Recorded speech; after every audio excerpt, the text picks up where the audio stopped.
ಜಾಪನೀಸ್ಗೆ ಹೊಸ ವರ್ಷ ಒಂದು ದೊಡ್ಡ ಹಾಗೆ ಅವರ ಟ್ರೆಡಿಷನಲ್ ಹಬ್ಬ ಕೂಡ ಹೌದು.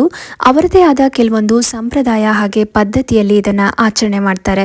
ಡಿಸೆಂಬರಿಂದಲೇ ಈ ಹಬ್ಬಕ್ಕೆ ಅವರ ತಯಾರಿ ಶುರುವಾಗಿರುತ್ತೆ. ಮೊದಲನೇದಾಗಿ ಬರೋದು ನ್ಯೂ ಇಯರ್ ಡೆಕೋರೇಷನ್ಸ್. ಇದನ್ನ ಶಿಮೆ ಕಜಾರಿ ಅಂತ ಹೇಳಿ ಕರೀತಾರೆ. ಹೊಸ ವರ್ಷಕ್ಕೆ ಎಲ್ಲರ ಮನೆ ಬಾಗಿಲಿನ ಮೇಲೆ ಇದನ್ನ ಹಾಕಿರ್ತಾರೆ. ಇದನ್ನ ಹಾಕೋದ್ರಿಂದ ದುಷ್ಟಶಕ್ತಿಗಳು ಮನೆ ಒಳಗೆ ಬರೋದಿಲ್ಲ ಅನ್ನೋದು ಇವರ ನಂಬಿಕೆ ಆಗಿರುತ್ತೆ. ತೋಶಿಗಾಮಿ ಸಮ ಅನ್ನೋ ದೇವರನ್ನ ಇವರು ಹೊಸ ವರ್ಷಕ್ಕಾಗಿ ಪೂಜಿಸ್ತಾರೆ.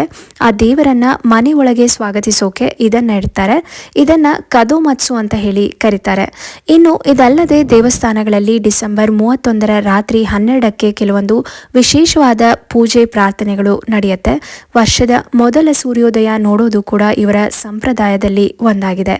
ಈ ಹಬ್ಬಕ್ಕೆ ಅಂತಲೇ ವಿಶೇಷವಾದ ಅಡಿಗೆ ಕೂಡ ಇರುತ್ತೆ. ಹೀಗೆ ಇನ್ನಷ್ಟು ಸಂಪ್ರದಾಯದೊಟ್ಟಿಗೆ ಇವರು ಹೊಸ ವರ್ಷವನ್ನ ಆಚರಣೆ ಮಾಡ್ತಾರೆ.